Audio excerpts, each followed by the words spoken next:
The airwaves were thick with panic.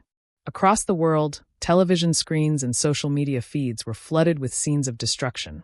Explosions ripping through public squares, train stations, and financial districts. Emergency broadcasts flashed red banners across networks, warning citizens to remain indoors and avoid crowded areas. The once thriving cities of the Western world were under siege, and no one knew where the next attack would strike. This was Protocol Prometheus in action. From the moment Marcus Hawthorne uttered the words and set the plan in motion, a meticulously coordinated assault had begun. The Ecliptic Order, though weakened, had no intention of going down without a fight. If they could no longer control the system, they would burn it to the ground. In the span of 24 hours, over a dozen bombings had been reported in major metropolitan areas. London's underground was in flames. A suicide bomber had targeted New York's Times Square, and coordinated explosions had rocked train stations in Berlin, Paris, and Sydney. The attacks were surgical in their execution, designed to incite maximum terror and uncertainty. In Washington, President Ronald Bosman was rushed into a secure bunker as intelligence agencies scrambled to identify the perpetrators. The official line being broadcast by news outlets was that an unprecedented wave of radical terrorism was gripping the globe. The media, still deeply infiltrated by the Ecliptic Order, amplified the fear, directing blame at various international adversaries. Pundits and politicians called for immediate retaliation against hostile nations, their voices trembling with either genuine fear or well-rehearsed outrage. Meanwhile, behind the scenes, the architects of Protocol Prometheus watched with cold calculation. In an underground chamber in Zurich, a high-priority video conference was underway. Around the digital table sat the remnants of the Ecliptic Order, financial titans, political manipulators, and military strategists, each dialing in from their respective safe houses.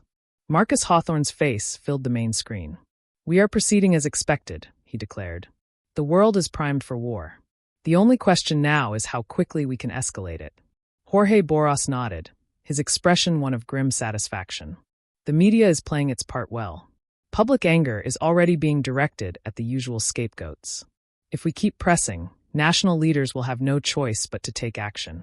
Victor Newman chimed in, his voice laced with malice. "We need to stoke the flames. Ensure that intelligence agencies find compelling evidence linking these attacks to state-sponsored actors." "Agreed," said General Connor Powers. "Military leaders are on edge. If we push just a little more, a full-scale response is inevitable." Across the world, political leaders were indeed being pulled into the fray. The United States was preparing military action against a Middle Eastern nation suspected of harboring terrorists. European nations, still reeling from their own attacks, were discussing retaliatory measures. China and Russia, wary of the rapid escalation, were being drawn into the conflict as well. Within days, the world teetered on the brink of all-out war. Despite their victories, Bosman and his allies found themselves on the defensive.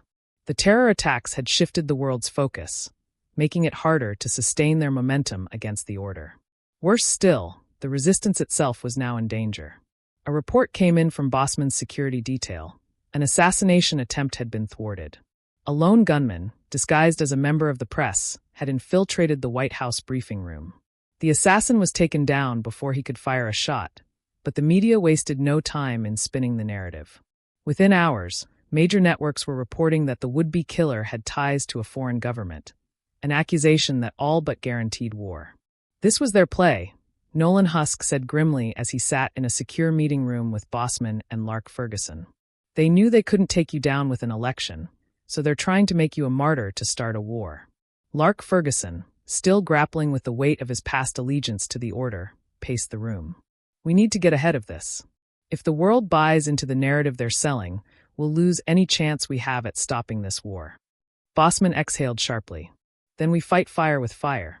Mac Gould, now a crucial voice in the resistance, was already drafting an emergency broadcast to counter the disinformation. Using a secure network established by Husk's engineers, they planned to leak classified intelligence proving that the attacks were not the work of foreign adversaries, but rather orchestrated false flags by the Ecliptic Order. The war for truth was escalating as quickly as the war on the ground. And as Protocol Prometheus continued to unfold, the fate of the world hung in the balance. Nolan Husk, Lark Ferguson, and Mac Gould gathered in a dimly lit command center, their screens glowing with encrypted messages, live data feeds, and social media analytics. They needed a plan, one that could break through the digital chokehold the Ecliptic Order maintained over global narratives. "We need to be strategic," Husk began, his fingers tapping against the table. "If we just throw information out there, it'll get buried, discredited, or outright deleted.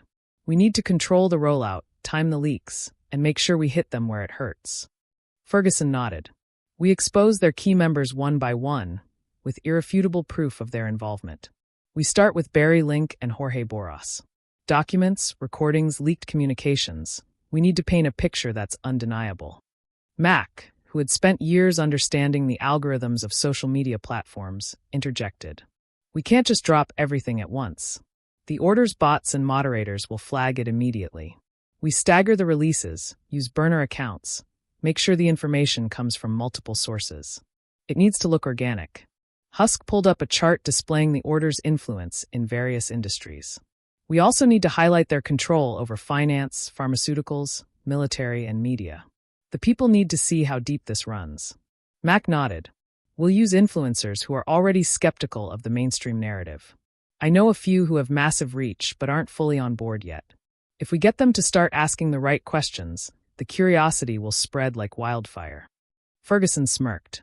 "And when the Order tries to discredit us, we'll use that against them. The more they attack, the more obvious it becomes that they have something to hide." Husk leaned back, a determined glint in his eye. "This is it. If we do this right, we can shatter their hold on the public mind." Mac began setting up the first wave of leaks. The war for the truth had begun. The first cracks in the Ecliptic Order's carefully constructed illusion began to show within days of the Resistance's social media strategy taking effect. The leaked documents, videos, and testimonies spread like wildfire, bypassing traditional media gatekeepers. What started as whispers on fringe forums quickly turned into an unstoppable cascade of revelations, forcing even mainstream outlets to acknowledge the storm brewing against the global elites. Everywhere, people were waking up. Protests erupted across major cities, swelling in numbers as more citizens grasped the scope of the deception. In New York, tens of thousands marched to the steps of the Federal Reserve, holding banners exposing the financial manipulation by Jorge Boras and his network. London saw demonstrators flood Parliament Square, demanding the immediate resignation of leaders linked to the Order. Berlin, Sydney, Tokyo. No corner of the world was immune to the awakening. The Order's initial response was predictable: denial, obfuscation, and outright censorship. Social media giants attempted to throttle engagement on viral posts. Fact-checking organizations scrambled to discredit leaks, and major networks aired coordinated segments, dismissing the uprising as a misinformation crisis. But it was too late.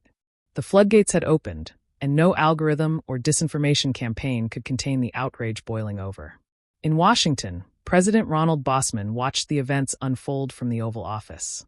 The war hawks in his administration urged a crackdown, warning that the protests were destabilizing the nation. But he knew better. This was the moment they had been fighting for, proof that the people were ready to stand against the forces that had controlled them for centuries. Back at their secure base, Nolan Husk, Lark Ferguson, and Mac Gould monitored the data feeds in awe. "This is bigger than I thought," Mac admitted, watching the live stream of a million-strong rally in Sao Paulo. Ferguson nodded, a rare flicker of hope in his usually hardened expression. It had to be. The Order pushed too far, too fast. The people aren't just resisting, they're revolting. Husk leaned forward, his analytical mind already calculating their next steps. Now comes the hard part. The Order won't go down quietly. They'll escalate. We need to stay ahead of them. With the protests gaining momentum, Husk and Ferguson knew they had to strike the next blow before the Order could regain control. The terrorist attacks that had shaken the world were not the work of rogue extremists. They had been carefully orchestrated by the Ecliptic Order itself to manufacture fear and justify global militarization. Now, it was time to pull back the curtain on the deception. Husk pulled up a series of classified documents on his screen, obtained through encrypted channels from whistleblowers inside military intelligence. "This is it," he said, eyes scanning the files. These documents link high-ranking military officials directly to the funding and coordination of the so-called terrorist networks. Every major attack in the last 4 months was planned. Ferguson frowned, scrolling through the intercepted communications. "This is even worse than I thought." They're not just faking intelligence reports, they're actively staging these events. False flags, staged arrests, planted evidence. They're making sure governments have no choice but to react exactly how they want. Mac Gould, ever the strategist, was already mapping out their next move. We have to expose this in a way they can't contain. If we just post this online, they'll suppress it immediately. We need to make sure it reaches the right people. People who can amplify it before the order can bury it. Husk nodded. We'll coordinate a leak to multiple independent journalists at the same time. We need to get this in front of the resistance movements in every major country. If people see the proof for themselves, they won't be able to deny it. Ferguson added, we need to frame it carefully. If we just throw it out there, the order's propaganda machine will dismiss it as another conspiracy theory. We need to pair this with undeniable visual proof, whistleblower testimonies, security footage, audio recordings. Mac grinned. I know just the person. We've got an insider at a major media outlet who's been sitting on a pile of evidence, but was too afraid to release it alone. If we give them the push they need, they'll go public. As they worked through the night, piecing together the most damning evidence, the resistance's next move took shape. The world had seen the financial corruption, the political puppetry, and now they would see the ultimate betrayal. A global elite waging war on its own people to maintain control. It was time to dismantle the illusion of terrorism once and for all. As the truth spread and public outcry reached a boiling point, the world stood at a precipice. Nations teetered on the edge of war, fueled by manipulated conflicts and false flag attacks. If the resistance didn't act fast, the momentum they had built could be lost to all-out destruction. Recognizing the gravity of the situation, President Bosman took decisive action.